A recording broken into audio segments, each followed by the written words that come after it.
بسم اللہ الرحمن الرحیم۔ یہ ریڈیو قطر ہے۔ اب آپ محمود احمد سے خبریں سنیے۔ ابتدا میں پیش خدمت ہیں اہم خبروں کی سرخیاں۔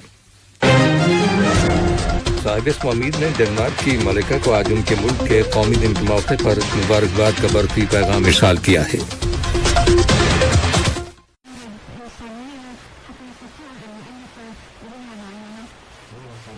ان کی جانب سے ایک تحریری پیغام موصول ہوا ہے۔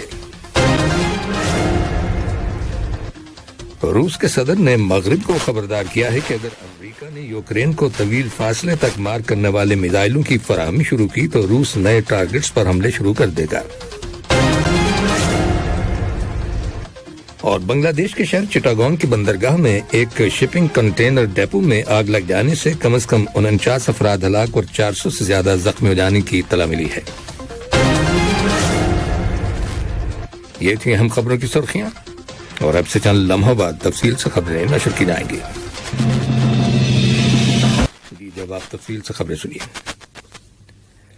صاحب اسم امیر شیخ تمیم بن حمد آل ثانی نے ڈنمارک کی ملکہ مارگریتا دوم کو آج ان کے ملک کے قومی دن کے موقع پر مبارکباد کا برقی پیغام ارسال کیا ہے۔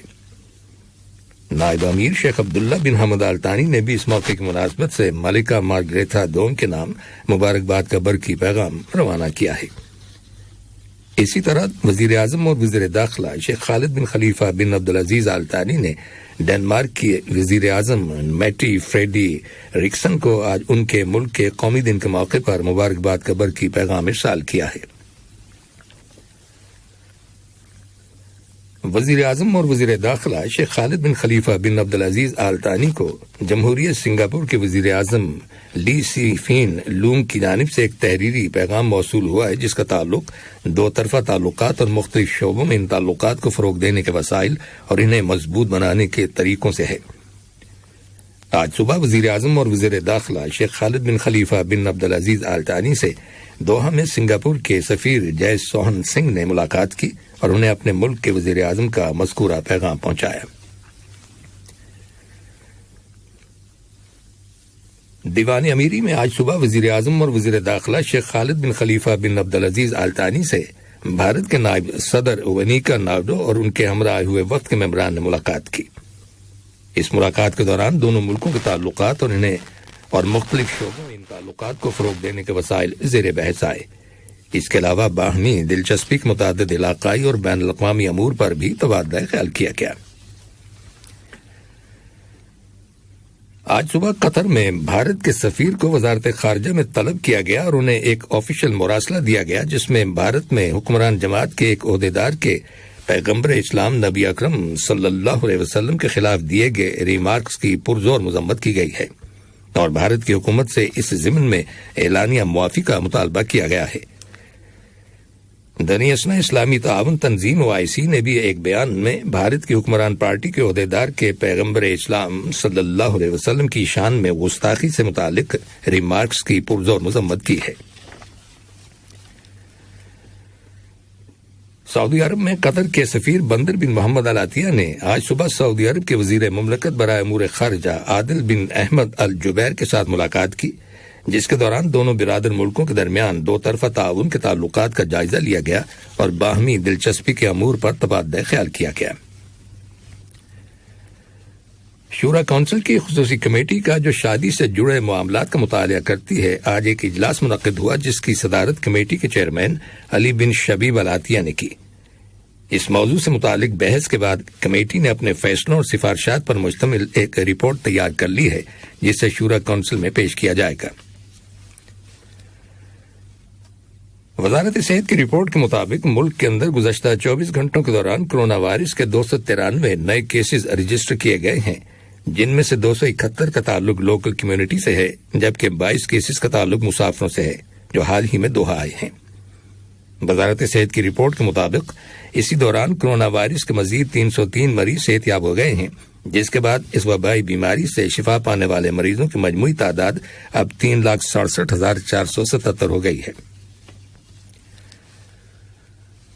عرب پارلیمنٹ نے آج سے یمن میں جنگ بندی میں مزید 2 ماہ کی توسیع کا خیر مقدم کیا ہے، جس کا اعلان اقوام متحدہ کے سیکریٹری جنرل کے یمن کے لیے خصوصی ایلچی ہینس گرونبرگ نے کیا تھا۔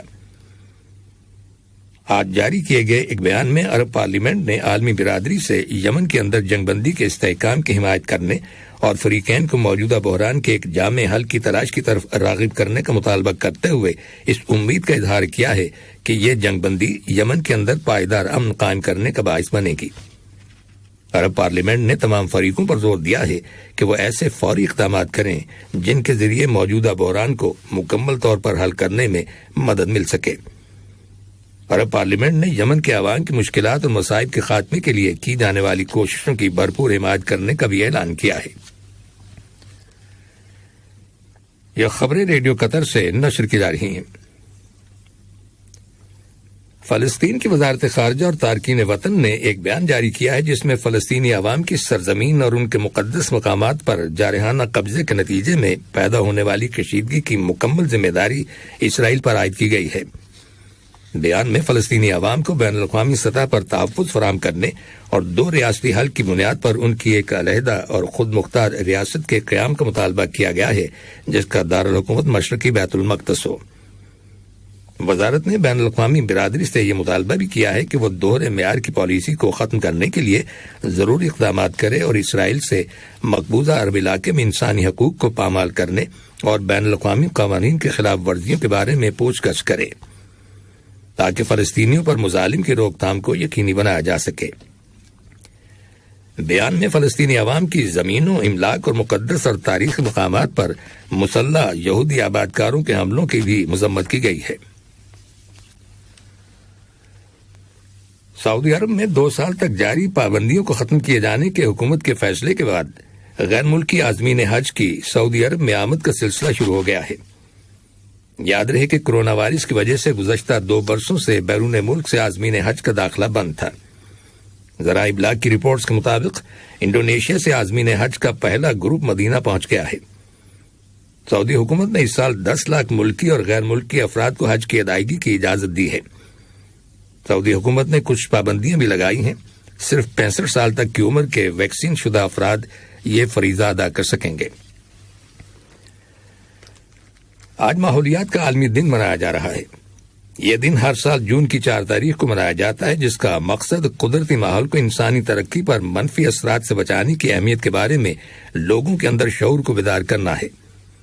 اس موقع پر اقوام متحدہ کے سیکریٹری جنرل انتونیو گٹرس نے اپنے پیغام میں کہا ہے کہ اس کرۂ ارض یا زمین کا تحفظ بہت ضروری ہے کیونکہ زمین کے نیچرل سسٹمز یعنی قدرتی نظام ہمارے سارے تقاضوں کو پورا نہیں کر سکتے۔ انہوں نے کہا کہ یہ پلینٹ یعنی زمین ہمارا واحد گھر ہے اور ہمارے لیے بہت ضروری ہے کہ ہم اس کے ماحول کو صاف ستھرا رکھیں اور اس کے ماحولیاتی نظام اور اس کے محدود وسائل کی حفاظت کریں۔ روس کے صدر ولادیمیر پوٹن نے مغرب کو خبردار کیا ہے کہ اگر امریکہ نے یوکرین کو طویل فاصلے تک مار کرنے والے میزائلوں کی فراہمی شروع کی تو روس نئے ٹارگٹس پر حملے شروع کر دے گا۔ تاز خبر رساں ایجنسی کی رپورٹ کے مطابق صدر ولادیمیر پوٹن نے روسیا 1 سرکاری ٹیلی ویژن چینل کو انٹرویو دیتے ہوئے واضح کیا ہے کہ ہم ان اہداف پر حملہ کریں گے جنہیں ابھی تک نشانہ نہیں بنایا گیا۔ انہوں نے اہداف کا نام نہیں لیا۔ یاد رہے کہ گزشتہ بدھ کے روز امریکی وزارت دفاع نے اعلان کیا تھا کہ روس کے فوجی آپریشن کا مقابلہ کرنے کے لیے امریکہ یوکرین کو جو نیا فوجی امدادی پیکج بھیجے گا اس میں 4 high mobility artillery rocket system, 11,000 tank شکن میزائل اور 4 MI ہیلی کاپٹر شامل ہیں۔ ادھر یوکرین کے دارالحکومت کییو میں آج صبح کئی دھماکے ہوئے۔ روس کی وزارت دفاع نے دعویٰ کیا ہے کہ روسی فوج نے دارالحکومت کے نواحی علاقوں میں یوکرین کے کئی ٹینکوں اور فوجی بختر-1 گاڑیوں کو تباہ کر دیا ہے جو اس کے مغربی اتحادیوں نے فراہم کی تھی۔ بنگلہ دیش کے شہر چٹاگانگ کی بندرگاہ میں ایک شپنگ کنٹینر ڈیپو میں آگ لگ جانے سے کم از کم 49 افراد ہلاک اور 400 سے زیادہ زخمی ہو جانے کی اطلاع ملی ہے۔ آگ ڈیپو کے اندر رکھے کیمیکل میں دھماکے کے نتیجے میں لگی۔ زخمیوں میں سے کچھ کی حالت تشویشناک بتائی گئی ہے اور ہلاکتوں میں اضافے کا خدشہ ظاہر کیا گیا ہے۔ ہلاک ہونے والوں میں 6 فائر فائٹرز بھی شامل ہیں جبکہ آگ بجھانے کے دوران 21 فائر فائٹرز زخمی ہو گئے۔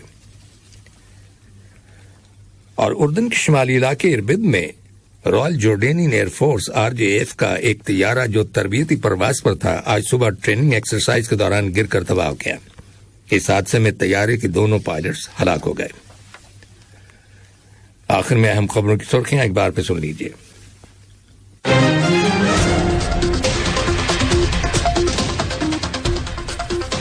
صاحب اسم امیر نے ڈنمارک کی ملکہ کو آج ان کے ملک کے قومی دن کے موقع پر مبارکباد کا برقی پیغام ارسال کیا ہے۔ وزیر اعظم اور وزیر داخلہ کو جمہوریہ سنگاپور کے وزیر اعظم کی جانب سے ایک تحریری پیغام موصول ہوا ہے۔ روس کے صدر نے مغرب کو خبردار کیا ہے کہ اگر امریکہ نے یوکرین کو طویل فاصلے تک مار کرنے والے میزائلوں کی فراہمی شروع کی تو روس نئے ٹارگٹس پر حملے شروع کر دے گا۔ اور بنگلہ دیش کے شہر چٹاگانگ کی بندرگاہ میں ایک شپنگ کنٹینر ڈپو میں آگ لگ جانے سے کم از کم 49 افراد ہلاک اور 400 سے زیادہ زخمی ہو جانے کی اطلاع ملی ہے۔